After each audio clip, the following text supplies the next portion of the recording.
Chers amis, bonjour, Parashat Korach. Alors, vous connaissez tous l'histoire de Korach qui va rentrer en querelle contre Moshe Rabbeinu. Il va prendre avec lui 250 sages d'Israël, 250 personnages très importants, et ils vont entrer se quereller contre Moshe.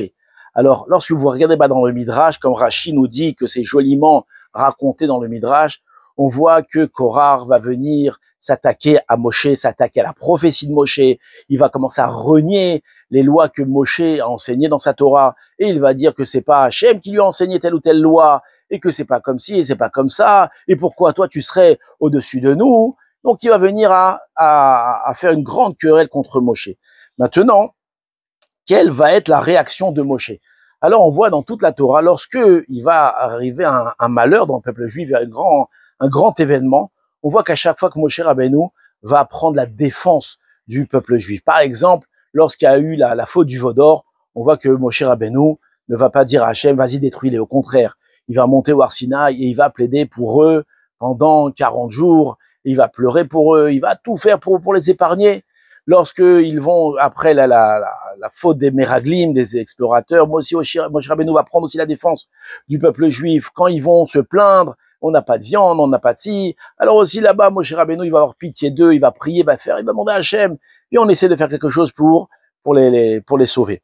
Maintenant, on voit que le seul endroit où Moshe Rabbeinu ne va pas réagir comme ça, et au contraire, il va les attaquer, et il va dire à Hachem que, vas-y, occupe-toi d'eux, c'est dans Parashat Korach. Où est-ce qu'on voit ça?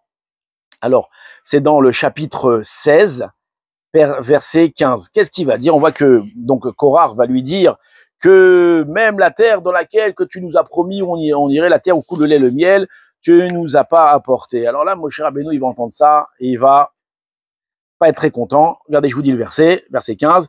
Moshe en fut très affligé. D'accord? Et il dit à Hachem, qu'est-ce qu'il dit à Hachem? Ne te tourne pas favorablement vers leur offrande. Qu'est-ce qu'il dit? Ils vont amener un sacrifice, ces gens-là, ils vont amener une offrande, ne le reçois pas. En deux mots, n'écoute pas leur prière, n'agrée pas ce qu'il dit. Ça veut dire au contraire, punis-les. Qu'est-ce que ça veut dire ne reçoit pas leur offrande? De Rashi ramène deux explications, à savoir que je ramène la deuxième explication, comme on le sait que tous les jours on devait amener deux sacrifices, le korban tamid, d'accord, un le matin, un l'après-midi. Maintenant, ce sacrifice de tamid, c'est un sacrifice qui appartenait à tout le peuple juif. Tous les ans, on devait donner le machatzit shekel, donc le demi-shekel, et avec cet argent-là, on achetait les sacrifices pour toute l'année. Maintenant, ça avait l'avantage que tout le peuple juif était associé au sacrifice du matin et du soir. Maintenant, lorsque Moshe Rabbeinu, il leur dit, quand ils vont apporter le sacrifice du tamid, le feu va descendre, je t'en prie, la partie qui leur appartient à eux, la partie dans laquelle ils sont associés, ne la consume pas, ne la brûle pas, pour bien montrer que tu n'es pas d'accord avec eux et tu es contre eux. Donc la question qu'on pose, c'est pourquoi Moshe Rabbeinu, à chaque fois, il a pris la défense du Ham Israël, mais ici, au contraire, il a dit à Hachem, enfonce-les et perds-les. Et là, Bémet, il va voir où là-bas, il va carrément leur dire que si Bémet, il n'a pas raison, alors que la terre, elle s'ouvre et qu'ils soient engloutis. Et Bémet, c'est arrivé comme Moshe Rabbeinu l'a dit, et ils vont être engloutis. Donc, quelle différence? Alors, les commentateurs expliquent, ils disent que dans la faute du veau d'or, dans la faute des Meraglim, dans la faute des Mitonénim, tout ça, Moshe Rabbeinu, il a dit à Hachem, écoute, pardonne-leur. Pourquoi? Parce que ils se plaignent ou ils font de la vodazara, etc. Mais parce que c'est une bêtise qu'ils ont, c'est un djouk, c'est un petit plomb qui a sauté dans leur cerveau, c'est un Yetzera qui est venu les prendre. C'est pas réellement par volonté de se rebeller, par volonté de renier la Torah, c'est Yetzera, c'est une tava, c'est une envie. Alors pardonne-leur, d'accord? C'est un peu de la shonara qu'ils ont entendu, ils ont mal compris les choses. Mais ici, la faute de Korach, elle est bien plus grave. Pourquoi? Parce que dans la faute de Korach, ils reviennent mettre en question la prophétie de Moshe, ils viennent remettre en question tout le fondement du judaïsme, à savoir que Moshe Kibel Torah Misinai, que Moshe a reçu la Torah du Sinaï, il a transmis à Yoshua, aux Zekim, etc. Il y aura une transmission de Torah. Et cette transmission de Torah, elle est divine, elle est pure.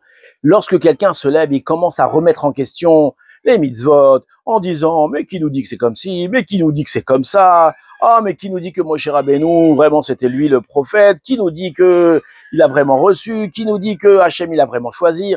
Lorsqu'on commence avec ces choses-là, là on arrive, chas v'shalom, à des catastrophe. Et Béhémet, le stapler, dans Chaye Olam, il ramène, il dit que cette chose-là, on l'a vu. On l'a vu quand?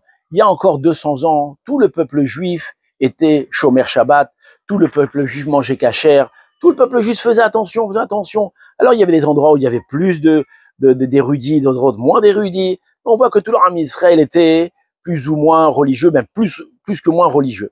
Jusqu'à une époque de la Haskalah. C'est quoi la Haskalah? C'est l'ancêtre des sectes réformistes, où là, ils vont commencer à venir avec Mendelssohn, avec toutes sortes de philosophes juifs, ils commencent à penser, ils vont commencer à dire, mais qui nous dit, mais qui nous dit, qui nous dit. Et là, ils vont commencer à remettre en question la prophétie de Moshe, ils vont commencer à remettre en question les mitzvot, et qui nous dit que c'est interdit, et peut-être que le cochon c'était interdit à l'époque parce que ça met des maladies, mais aujourd'hui ça ne met plus des maladies, peut-être qu'il nous dit que c'est interdit, et le Shabbat, alors le repos, alors qui nous dit que c'est comme ça qu'on doit se reposer, et la Torah, mais qui nous dit que c'est ça que ça veut dire réellement, et les rabbinim qui nous disent que c'est eux qui ont la vérité, et la Torah orale qui nous dit, etc., etc. Donc ils vont commencer à se moquer, ils vont commencer à remettre en question, et on a vu le malheur que ça entraînait, que si elle a eu la notion de ce qu'on appelle aujourd'hui Chiloni, de laïque, elle est née à cette époque-là. Et ça à cause de quoi? À cause de justement de ces gens-là qui ont commencé à remettre en question la prophétie, remettre en question la chalchelette de la Torah, la transmission de la Torah. Et là, Moshe Rabbeinu, il a dit à Hachem, d'ici on commence avec Korach comme ça, si Korach il commence à remettre en question, alors où est-ce que leur Ham Israël il va aller? Et justement, la force du Ham Israël et la raison, grâce à quoi il a perduré durant toutes ces générations, c'est qu'il a eu confiance en ses rabbanim, il a eu confiance en sa Torah. Et tant que le peuple juif était accroché aux rabbanim Gdol Israël, à tous les rabbanim de toutes les générations, même aux rabbanim de la Mishnah, de la Gemara, d'accord, d'avoir une confiance parfaite, d'accord, dans le Shulchan Aruch, dans les Rishonim, alors Baruch Hashem, il a réussi à se préserver et à perdurer. Dès qu'on a commencé à remettre en question et qui nous dit, et qui nous dit, qui nous dit, alors là, ça a amené les pires malheurs du Ham Israël. Et aujourd'hui, on vit réellement ça, où il y a beaucoup de colloques, beaucoup de voix qui commencent à remettre en question et qui nous dit encore une fois, je ne veux pas rentrer dans les détails, tout le monde comprend ce que je veux dire. Et nous, on a besoin de s'accrocher très très fort. Parce que, comme aussi le dit le stapler, qu'à la fin des temps, il y aura un grand bilbou, il y aura tout le monde sera embrouillé, vont venir des gens, ils vont commencer à tout remettre en question.